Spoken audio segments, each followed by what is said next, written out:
Now with the most local news, this is 8 News Now, live local now. A pleasant good morning to you. It is 10 o'clock here. Welcome to 8 News Now at 10 here on the streaming channel. I'm John Langler. I'm Ozzy Mora. Good morning, everyone. How are you all doing today? Breezy today, maybe some sprinkles later on today, but we'll get to Mary Jane a bit. Ozzy Mora, yes. Junior Weather Buddy. As Nate would say it. Yes. You've got your certificate. It's in the mail. Coming up here on the program, we'll talk about Maryland Parkway. We'll talk about Arts District parking. We'll also talk about, what else? Jobs. Jobs report just came out from the Labor Department this morning, so we'll look at where employment is nationwide and here in Las Vegas. But we'll start in Tucson, Arizona, as the search for Nancy Guthrie still going on this morning. There was some news yesterday. First, there was the surveillance video. We'll show you that in a second. But first, that man there, he was a person of interest that was pulled over and questioned by police in Tucson last night. And I think there was some optimism by people who've been following the case that maybe there might be some advancements in trying to find Nancy Guthrie, of course, the mother of Today Show host Savannah Guthrie. Unfortunately, as it turns out, he was released. He has no connection to anything, didn't know anything about where Nancy Guthrie is. And this morning, they're essentially back where they started, Ozzy. Yeah, there's a lot of updates to this story. So that is Carlos, identified by the FBI. During the morning, I was watching some of the other outlets. They also interviewed his mother-in-law, and the whole family is very confused as to why Carlos was detained. And again, like John mentioned, released. Another development there, according to TMZ, they received an email from someone claiming to know who the kidnapper is. And then another development, before I came up here to the streaming center, they are again searching Annie Guthrie's home again. So that is Savannah's sister, the daughter of Nancy Guthrie. So again, a lot of updates here. And of course, that video that we first saw yesterday afternoon, that they were able to sort of decode essentially from Nancy Guthrie's home in Tucson. They thought it had been lost. It was one of those Nest videos from the home surveillance. You may have one of those. Yeah. And, if you don't have a subscription, it goes away. Or so you thought. The FBI and other forensic investigators went into Google Nest in the system and found that video, which is really creepy to see, quite frankly, given what we know about what happened. So that is one of the, if maybe the only kidnapper here. Don't know who it is, but the fact that video was uncovered and has been released, hopefully will lead to some resolution. Yeah, like I said, a lot developing up here. Let's go to the Arts District parking battles. So I know, John, you're really familiar with this. It's been years after Las Vegas introduced those parking fees. Some business owners blame City Hall for a wave of shuttered shops. So basically, a lot of shops have been closing down. But city officials disagree. So there was a pre-meeting yesterday at I believe it's called Taverna Costera. More than 20 members attended, different Arts District businesses attended to kind of voice their thoughts on this. Las Vegas business owners are taking a stand definitely against the city's paid parking meters. So it went from like $2 to I believe $4 now. And they're also saying, the city says that they're not backing down from this. They said that they released data showing that parking transactions are actually up quite a bit year over year. And they argued that this area now is more popular than ever. But business owners last year did show up with the 5-plan proposition, basically what they want to basically keep their businesses going out there, John. The idea is, one of the ideas that's been floating around from the business owners there is to sort of have vouchers so that if you go to one of their businesses, that'll help pay for the parking that you may have to pay, sort of a way to get your money back. It's like you go to a restaurant, they stamp your parking ticket, right, and then you go to check out and suddenly it's free. So that's one of the things that was considered. But as you pointed out, the city has suggested, and they have the data to back it up, even with the fees, even before the increase, when they brought these parking meters in, people are still going downtown. But for the business owners there, they're concerned this could drive people away or make them less interested in visiting the downtown Arts District. I will point out, as someone who used to live near the Arts District, there is free parking. You just have to walk farther. So if you go further away from the neighborhood, there are little spots. There's little nooks and crannies. You have to drive around for like 30 minutes. No.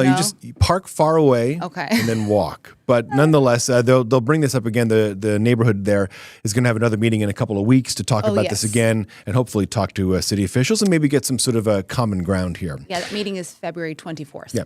A little bit further south from downtown Las Vegas, the Maryland Parkway Rapid Bus Transit Project. This has been an ongoing construction effort through the spine of the city, essentially, from Russell all the way past UNLV up north and then to Charleston into downtown Las Vegas. The project is still ongoing. The work continues.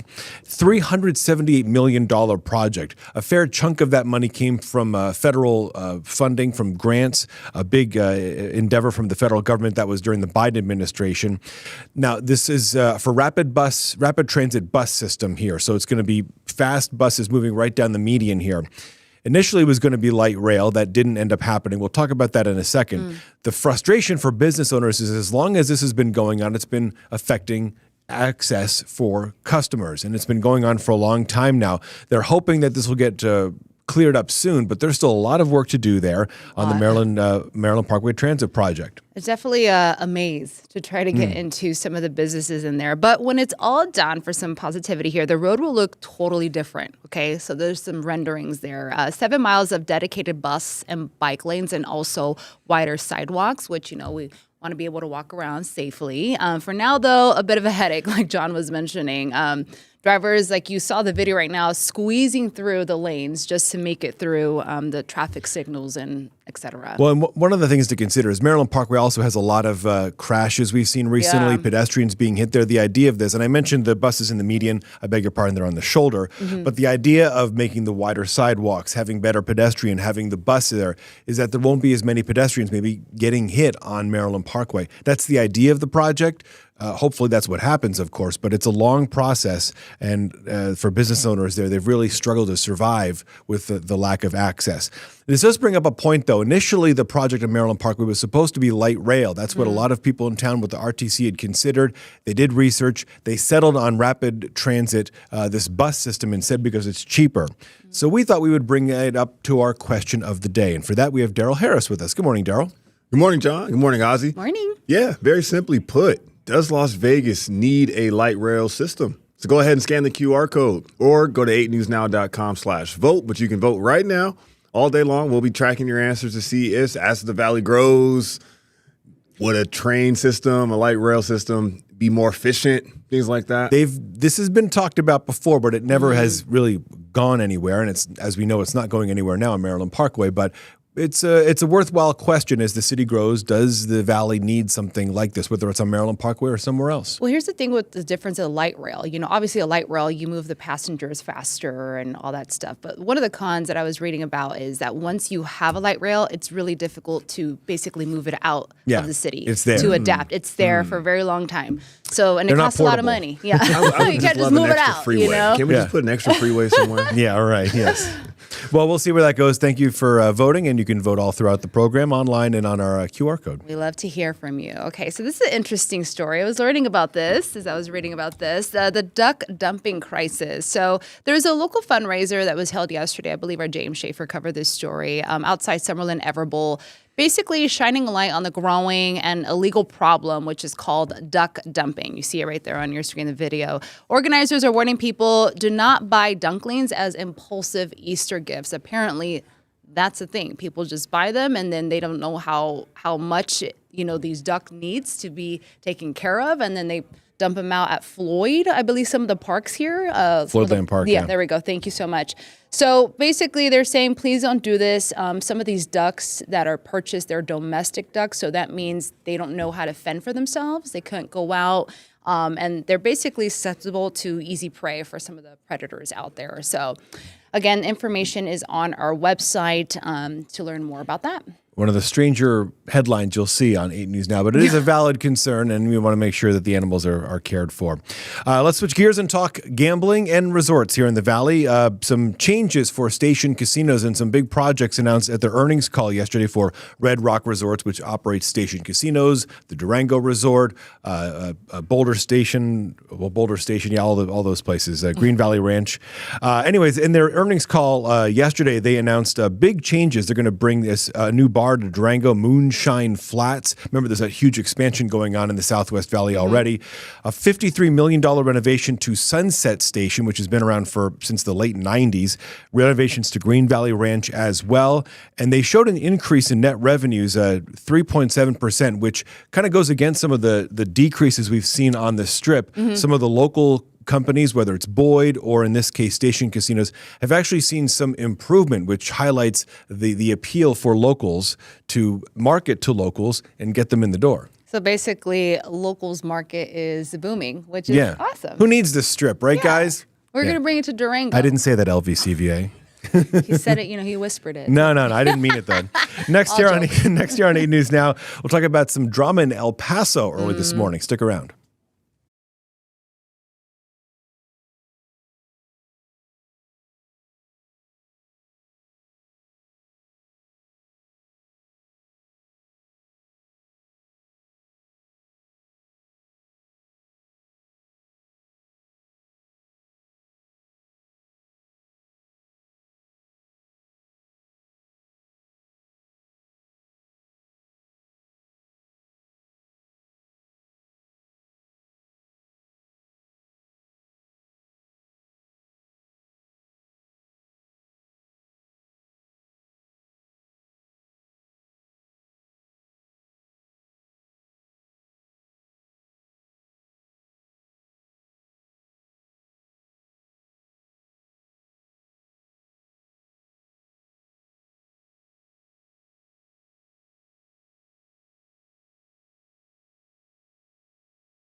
Now with the most local news, this is 8 News Now, live local now. Hi, everyone. How are you all doing today? Hope you're enjoying the day. It's 10 in the morning here at the Streaming Center. I'm Ozzy Mora. John Langler with you as well. Hopefully you're enjoying your Wednesday. Went out to grab some brekkie this morning, and I didn't need the sunglasses. It was nice and cloudy. I just kind of cruised au naturel. It's a great, it's a good chill. It's a good chill, relaxing. Right, Mary Jane Belieza? Such a nice day so far. I know some people have been missing the sunshine, but this is really just a sign of our current system. We did manage to see a little bit of light sprinkles across the valley outside of Las Vegas, though, but we have been so dry that we really don't have a ton of moisture moving in, so that's why chances have been pretty slight, and we are trending a little bit drier too as we make our way through the rest of this evening into tomorrow and into your Friday. So 66 degrees outside right now. Humidity levels have dropped to about 28%. Winds have been elevated coming in from the southwest. Even as you take a look at some of the current wind speeds, it's pretty strong at Boulder City. 15 mile per hour wind speeds, 10 up in North Las Vegas. And overall, the forecast isn't too bad. I know some of you are missing the rain, but the cool down feels really great. We actually broke our 70 streak. We have been well above the normal, feeling warm, more like spring these past few days. So today we're hitting 68. Tomorrow, 66, and then Friday, 69. Still lots of clouds, just a slight 10% chance, but it's really early next week where we start to see some changes. So here's a look at what we're seeing for this evening. Now, I did talk about the chance for at least some mountain snow, anywhere from at least a light dusting, 1 to 2 inches. So it's really the higher terrain that's going to get the brunt of this system, and not really a ton for us. Very, very light. Although Caliente, Mesquite, we saw some of the lighter showers early this morning, but that still wasn't enough. So as we get closer to your 8-day forecast, this is where you're going to see the bigger change. And that means Monday, Tuesday, and Wednesday, this will be a little bit more of a potent system, dropping in more measurable rainfall and another round of winds, and cooling down even more so into the upper 50s. So I do want to say it seems like Valentine's Day is spared because a lot of you are probably planning ahead. So at least we have a couple dry days leading into the special, day to spend it with your loved ones before we start to see that wet weather. So with our temperatures going down, it just means if you're a golfer, we're under par. Yes. Does anyone get that joke? Anyone? No? Dun, dun. Somewhere, someone who plays golf knows what I'm talking about. But I like the cooler temperatures too. Absolutely. Thanks, Mary do. Jane. Thank you. All right, so let's get to the strange goings on in El Paso this morning. Very, very unusual. So early this morning, actually late last night, the FAA closed the airspace over El Paso, Texas, the city, most of southern, that part of Texas, New Mexico. They closed the airport as well. And the FAA originally said that closure was going to last 10 days. And it only lasted a few hours. The airspace is now back open. The airport's running. The flights are moving along. So what exactly happened? According to the FAA and according to other reports, there was a drone incursion that led to the shutdown. The early reporting was that it was from a Mexican drug cartel drone that had crossed the border. CBS News now reports that the airspace closure followed actually a dispute between the FAA and the Pentagon over military drone-related tests near the airport. Fort Bliss is a military base that's right next to the airport, the commercial airport in El Paso. And also worth pointing out, this really threw everyone for a loop this morning. The FAA didn't tell the White House, didn't tell the Pentagon or Homeland Security before the airspace closure.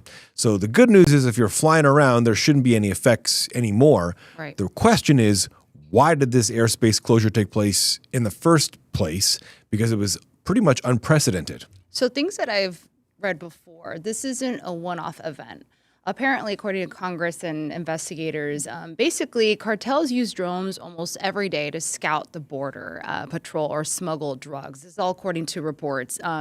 In the last 6 months, actually in 2024 alone, more than 27,000 drones were actually detected near the border. Luckily, what happened today or last night, like you mentioned, the threat was clear in hours. So this prevented a total travel meltdown for the residents there, more than 700,000 in El Paso. But you also keep in mind, a lot of people travel back and forth from the border town there, Ciudad Juarez. So it's a lot of back and forth there, and it's only like a 30-minute drive to Ciudad Juarez, which, has some activity there according to reports as well. Yeah, the only question just to finish is, again, whether it was a drone from Mexico that actually did close the airspace or if it was, as CBS News reports, this dispute between the FAA and the Pentagon over testing for drone defense systems. So It may have been both. Who knows? So that's still to be ironed out. But the bottom line is this unusual thing that happened this morning, this airspace closure, has been cleared up. Yeah, absolutely. All right. Abuse allegations at Guy Elementary in North Las Vegas. So let me keep you up to date here. So there's a major disconnect between CCSD Family and Family Services. CCSD initially called an alleged assault on a 7-year-old student unsubstantiated. So basically that means there's just not enough evidence for this situation. A new letter from Child Protective Services confirms that the abuse allegations were actually substantiated. So what happened is the incident happened last October, like I said, at this elementary, Guy Elementary, North Las Vegas. A teacher reportedly used physical restraint on a nonverbal autistic boy, slapping his hands and using profanity, according to reports. Now, parents are frustrated, arguing that CCSD internal investigations are failing children with special needs children, because the district, we have reported on this as well, they don't know how to handle certain situations like this. CCSD says they can't comment on this investigation, but the family says they won't stop until there is real accountability. And recently, too, we also reported when a teacher's assistant was accused of dragging a special needs student down a hallway, and now they are fighting these charges in court. So two separate situations here, but just wanted to give you an example of kind of what goes back to back. And either way, it showcases the frustration for parents of special needs students to advocate for their children for whatever the circumstances may be. New this morning, new jobs report from the Labor Department looking at employment across the country. The latest numbers actually pretty good, all things considered, certainly beating economic forecasts. According to the Labor Department this morning, the U.S. added 130,000 jobs nationwide back in January last month. Economists say it's a sign of a resilient job market right now, but also in that report, there were signs that things were a bit weaker in 2025. The total jobs created last year, 181,000. Again, that's nationwide, and they had to revise their numbers to adjust for that. That's not uncommon. They frequently will adjust based on the situation on the ground. The $181,000 jobs created last year, that's the lowest since the pandemic back in 2020. So that is a lingering concern around, but certainly better news that they're hiring back up at least last month. And we're barely getting this report as well because you may remember that partial government shutdown as well that happened. So this is why we're seeing this delayed release. So right now, all eyes are on the Federal Reserve to see if the solid numbers kind of will delay those highly anticipated interest rate cuts like we've also been reporting on. And unemployment in nationwide, 4.3%. Nevada still at 5.3%, one of the highest in the nation. Next here on the big program, we'll look at the Super Bowl parade in Seattle. Stay tuned.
Now with the most local news, this is 8 News Now, live local now.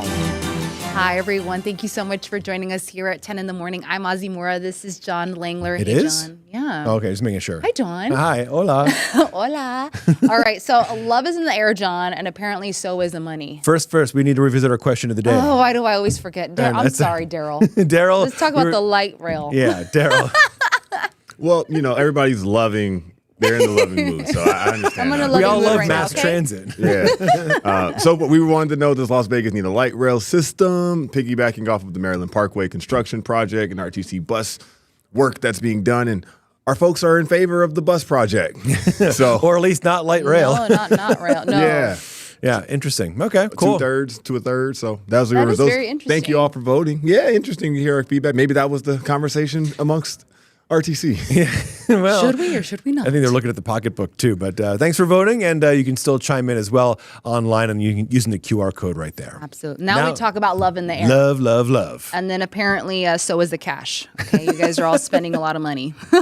So there's a new survey that shows Valentine's Day spending is expected, again, to hit a record, millions of dollars, okay, or actually billions of dollars. That's all I'm going to say.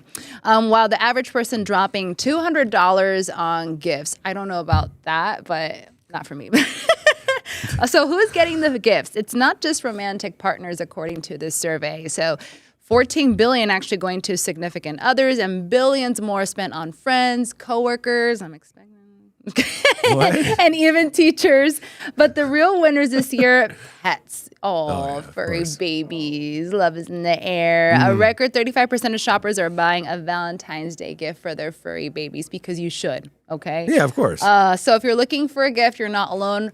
I did see that the number one purchase, candy. Yeah, that's easy, Candy. right? I mean, it's pretty standard. It'd be And then strange going if you out. got them like, an appliance. Like, yeah. Do you Here, need this? Happy Valentine's Day. Here is, a dust buster. It doesn't Do you really need this apron? Yeah, it doesn't really work. Hey, we speaking of work, we have our own little, candy aisle down in the Oh, the hallway down bags there. with candy. Yeah. See? It's all Valentine's Day related.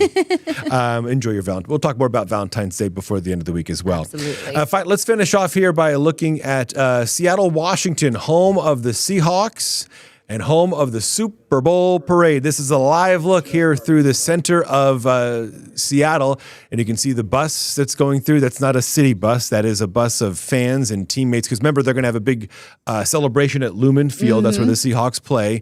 They're right up at the base of Columbia Center, the tallest tower in Seattle. Look at that close shot of that fence and that towel. Thanks for zooming Trying in, guys. to white balance.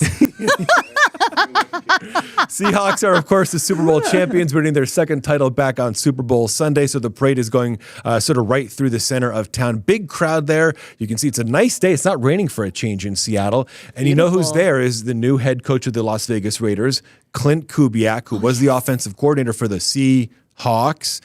He's back in Seattle today for the celebration. Just use your hand there, buddy. It's okay. Don't worry. It's all good. This will help everything. This helps you look further into the future. Yeah, these are basically binoculars. Anyway, congrats to the Seahawks on their big win, and hopefully you get destroyed by the Raiders next year. The energy is real, though. Yeah. I mean, you covered events like Oh, yeah. this, and just the energy and the people show up, and it's a good vibe. It's a good vibe. Good stuff. All right, enjoy the celebrations. Absolutely. All right, everyone. Thank you so much for joining us. We appreciate you so much. Stay safe out there. Stay warm today, and we'll tomorrow. see you soon. Bye.